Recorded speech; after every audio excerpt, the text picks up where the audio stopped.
Olá pessoal, eu sou o professor Givan e hoje nessa videoaula a gente vai falar um pouco sobre capacitores para a correção do fator de potência.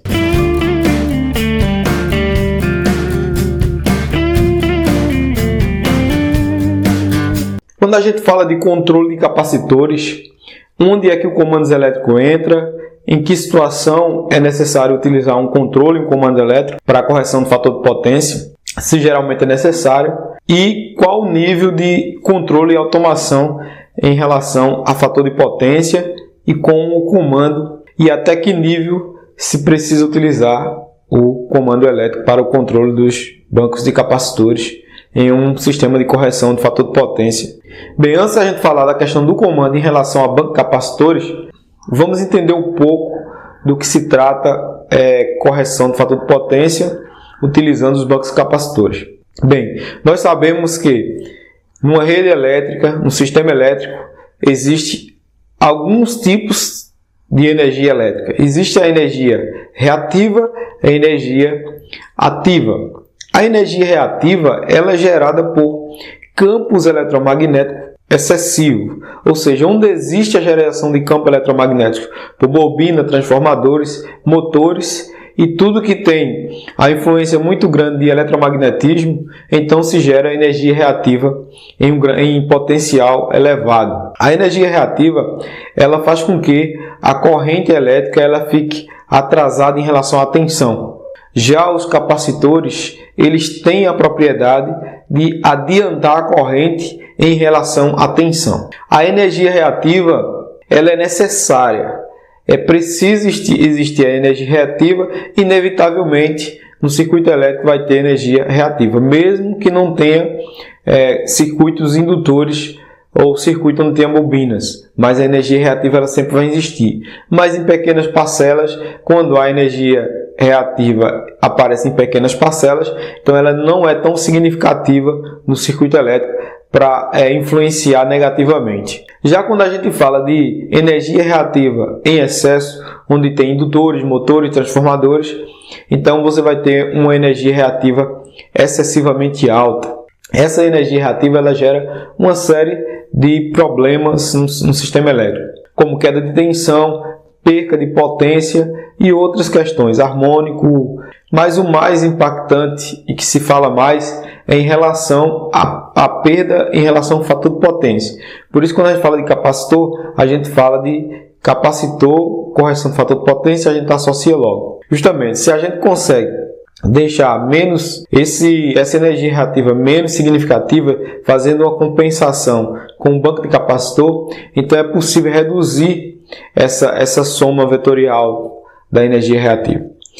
E aí, o resultado dessa energia reativa, quando a gente coloca bancos capacitores na rede, ela pode reduzir significativamente a ponto de só se utilizar realmente a energia reativa necessária. A unidade de medida da energia reativa é o kVAR ou VAR. No circuito elétrico vai existir energia reativa e a energia ativa. A relação, a soma vetorial entre essas duas energias resulta na energia aparente, que é o famoso VA. Mas o que a gente pretende nessa aula aqui, eu fiz esse esclarecimento para você, mas o que a gente pretende é apresentar alguns tipos de capacitores e a relação do comando com o controle de capacitores. Bem, mas para a gente falar do comando, a gente precisa conhecer o conceito e o fundamento e o sentido de um banco de capacitor em um sistema elétrico, em uma instalação elétrica. Qual o motivo, qual a razão, quais as necessidades, para a gente poder entender em um todo a questão do comando e do controle de banco de capacitores na correção do fator de potência. Bem, em alguns casos, a energia reativa ela é cobrada pela concessionária quando você tem um excedente muito alto. Então, se sua instalação elétrica tiver muitos componentes que geram muita energia reativa, então há uma probabilidade de você pagar, dependendo da sua classificação como consumidor. Tem algumas classificações que não pagam energia reativa, mas grandes consumidores comerciais, industriais, que têm uma energia reativa influente, onde o seu fator de potência é abaixo de 0,92, que abaixo de 0,92 vai gerar energia reativa excedente e, naturalmente, a concessionária vai cobrar de você o excedente de energia reativa. Na maioria dos casos, há uma preocupação muito grande em instalar os bancos capacitores por esse fator, pelo fator econômico. De repente o cara começa a pagar muito energia excedente de energia reativa, então resolve-se fazer a correção do fator de potência. Mas a correção do fator de potência ela também melhora a qualidade da energia em outros aspectos, não só na perda e no consumo, mas também as variáveis elétricas melhoram muito, como tensão, queda de tensão, a energia elétrica em um todo, o sistema elétrico em um todo fica melhorado quando você faz uma correção do fator de potência. Mas como sempre, as nossas aulas, a gente tem apresentado aqui uma sequência de aulas de comandos elétricos, mas para você ter uma ideia de comandos elétricos não se resume às chaves de partida, como eu tenho falado. Comandos elétricos, ele vai se estender para muitas coisas. E quando você entende o fundamento do comando, não importa onde o comando esteja, você vai conseguir interagir com o comando e vai relacionar, você vai acabar relacionando com outros conhecimentos da área de instalações elétricas, da área de controle, da área de eletrotécnica e outras áreas relacionadas. Então tudo está bem amarrado e um conhecimento ele depende do outro. Então a gente tem que ter um conhecimento global, um conhecimento, uma visão muito ampla e para poder entender os detalhes. Então quando eu chamo a atenção do aluno ou de alguém em relação à questão da lógica de comando, que a lógica de comando não se resume a uma ideia, mas a uma necessidade. O que resulta o comando elétrico, a lógica do comando elétrico é justamente a necessidade. Então, se eu apresentar para você esse comando elétrico, você você não tiver inserido no contexto do comandos, você tem que ser capaz pelo menos de olhar para ele e interpretar a funcionalidade. O comando ele passa a ter lógica quando você conhece o sentido do comando elétrico, o sentido daquele comando ali, para que ele existe e qual a finalidade dele. Mas, mesmo sem você saber, se você está inserido no contexto do comando, você precisa interpretá-lo e ler o que vai acontecer. Esse comando é um comando bem simples. Pois bem, esse comando é um comando para controle e acionamento do banco capacitor. Quando a gente fala de comandos e acionamento do banco capacitor para correção do fator de potência, tem umas particularidades em relação aos componentes. Que um computador para acionar bancos e capacitores, ele não é um computador comum. Ele tem uma diferenciação, tem uma categoria específica, porque ele vai ter uma especificação e tem aí algumas questões que envolvem os bancos de capacitores. Como, por exemplo, a descarga do capacitor, como a questão da ressonância gerada por altas frequências, que acontece harmônico, a variação muito grande na senoide, e você tem as frequências se sobrepondo, ou seja, frequências parasitas se sobrepondo na rede, e os capacitores eles não suportam isso. Então existe todo um cuidado, toda uma questão de controle diferenciado para acionamento dos bancos capacitores. Mas no geral, a instalação de bancos capacitores é muito simples, não há muita complexidade. Partindo do pressuposto que o banco capacitor já está dimensionado corretamente e não houve mudança na instalação elétrica, então não tem complexidade alguma. Nem eletricamente falando, não há complexidade. O dimensionamento, que não é um assunto para essa aula, é um assunto para outra aula, mas o dimensionamento dos bancos de capacitores, eles vão seguir uma regra e alguns cálculos básicos. Uma vez dimensionado, como eu já falei, se não houver alteração na instalação elétrica em relação à adição de cargas mais reativas ou mais cargas reativas, então não há necessidade de ter preocupação com o banco capacitor em relação ao dimensionamento. Sim, existe a manutenção, que vai ser feita, a manutenção deve ser feita periodicamente, mas em relação à questão do controle não há muita preocupação. Bem, quando a gente fala de correção do fator de potência, a gente lembra logo do banco capacitor. Por quê? Na maioria dos casos, em 99,9% dos casos, em todas as instalações, a energia reativa excedente é a indutiva, não é a capacitiva. Então, por isso que se coloca capacitor para compensar a energia reativa excedente, que é a energia reativa excedente indutiva, porque pode ter também energia reativa capacitiva. Em grandes consumidores, onde há necessidade de fazer correção do fator de potência com bancos de capacitores, há uma preocupação em garantir que tem um controle sobre essas células capacitivas. Para quê? Para que também não se gere um efeito contrário. Você compensa a energia reativa gerada por cargas indutivas e de repente você tem uma energia reativa excedente e capacitiva, que você também pode pagar multa por esse fator.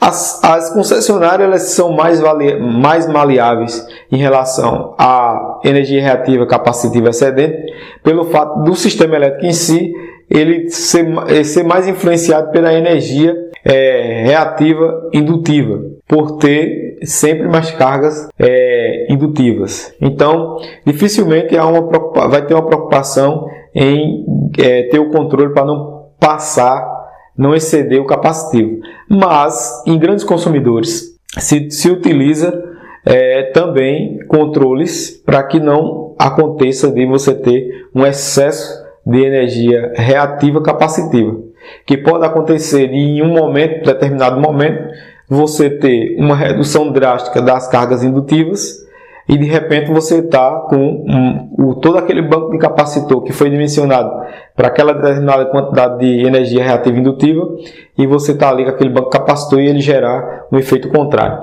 Então existe uma automação, existem alguns controladores e até mesmo isso pode ser feito com controlador lógico programável, com CLP, mas existem controladores dedicados, onde ele faz a análise e a leitura da energia reativa, no momento a energia ativa, a energia aparente, faz toda a avaliação e aí ele tem umas saídas digitais e essas saídas digitais elas vão habilitar os contadores, que esses contadores vão selecionar a quantidade de célula correta para ir adicionando no circuito à medida que vai precisando fazer correção. Isso tem que ser muito bem definido, tem que ser muito bem dividido para que essa correção seja feita na medida certa com o controle. À medida que a resposta chega lá no controlador, ele faz a leitura de como está o fator de potência e coloca células capacitivas. Chegou no ideal, ele mantém aquelas células. Se mudar de novo as características da carga em relação à energia reativa, energia reativa indutiva, ele vai tirando ou colocando as células capacitivas. Mas um banco de capacitor de pequeno porte, onde não há uma preocupação em instalar, garantir o controle da energia capacitiva, então se coloca lá um banco de capacitor e ali você, sabendo mais ou menos que a sua energia reativa não varia tanto ou tão significativamente, então aquele banco capacitor fica fixo. Só que aí você tem um comando. O comando para poder você, no momento de acionar ou na hora da energização, no eventual desligamento dos bancos de capacitores.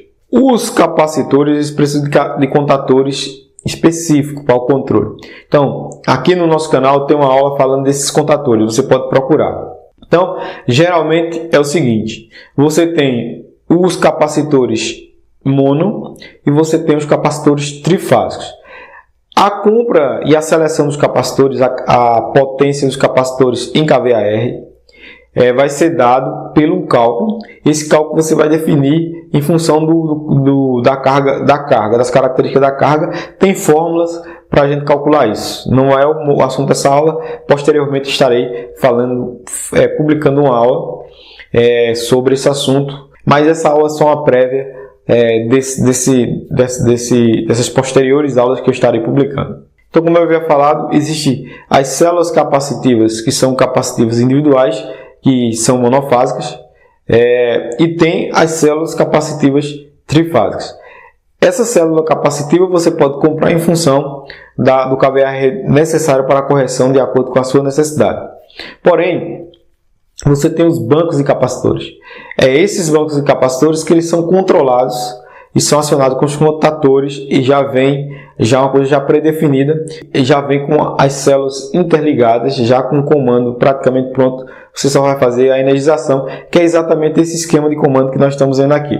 Esse que eu estou apresentando, esse banco de capacitor, é um banco de capacitor típico, onde ele usa algumas células capacitivas monofásicas. E aí ele faz um fechamento. Esse fechamento geralmente é em delta. E ele divide essas 15 células capacitivas entre dois contatores. Se você observar, os contatores eles são específicos. Tem uns resistores. E esses resistores eles vão garantir que não aconteça um pico de corrente muito alta na carga desses capacitores.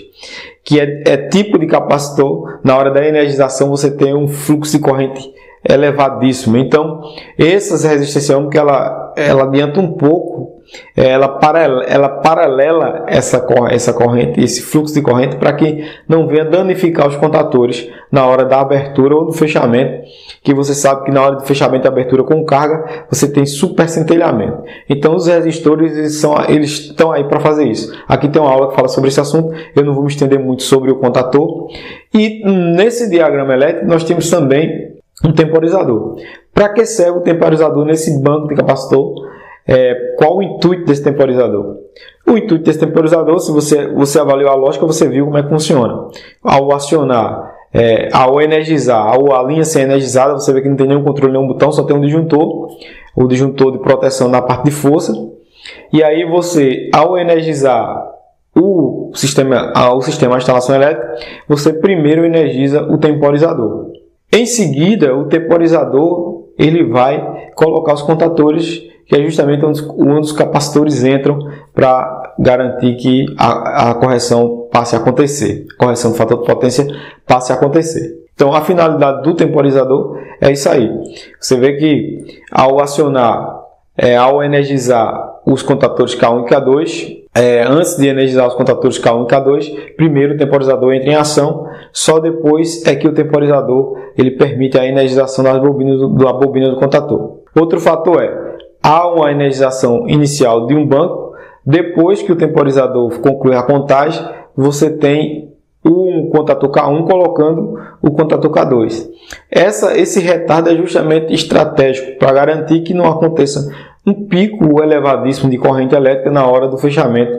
E aí você vai ter um centelhamento, abertura de arco voltaico, e aí você tem um desgaste dos contatores. Então, como esses contatores são preparados e feitos para essa finalidade, então é interessante garantir que tenha essa pré-carga, esse paralelismo de corrente, essa divisão de corrente entre os resistores e os contatos dos contatores. Lembrando, não vamos confundir com o resistor de descarga dos capacitores, certo? Existe um pequeno resistor que é colocado entre um polo e outro, e esse resistor ele garante que ao ser desenergizado o capacitor, você tem uma descarga ali, uma descarga gradativa pelo resistor, certo? Então o resistor tem que ser com uma potência correspondente que suporte a corrente e a potência dissipada desse capacitor. Geralmente o fabricante já vende o capacitor, a célula capacitiva com a indicação do resistor correto, e aí você já compra tudo certinho. Se você for montar o banco capacitor, isso não impede de que você monte. Não necessariamente é necessário comprar um banco capacitor já com a célula pronta. Você pode montar, sabendo que os capacitores eles vão ficar em paralelo com a rede. Quanto mais próximo das cargas, melhor a correção do fator de potência. Em alguns casos, na maioria dos casos, a correção do fator de potência é feita nas subestações. Mas, se você puder fazer a correção o mais próximo possível da carga, o resultado alcançado é melhor. Só que em algumas situações não é possível você sair fazendo instalação de banco capacitor em todos os lugares. Às vezes fica inviável. Então é interessante que seja instalado numa área estratégica em que você consiga fazer essa correção ao máximo. Além do banco de capacitores, em algumas situações onde há a existência de harmônico excessivamente alto, ou onde você tem esse harmônico gera altas frequências e essas frequências geram o efeito ressonância nos capacitores, fazendo com que esses capacitores venham se danificar, estourar e até mesmo... Então, é instalado também um sistema indutor. São indutores que esses indutores vão limitar esses harmônicos e de forma controlada e de forma a garantir que esses bancos capacitores não sofram tanto com o harmônico. Então é isso aí, pessoal. Esse é o esclarecimento que eu queria fazer para vocês sobre comandos em relação a controle de capacitores e correção do fator de potência. Se você gostou dos esclarecimentos da aula, não esqueça de dar seu like, compartilhar o vídeo, participar das aulas, se inscrever no canal. Agradeço a você, muito obrigado. Até a próxima com o professor Divan.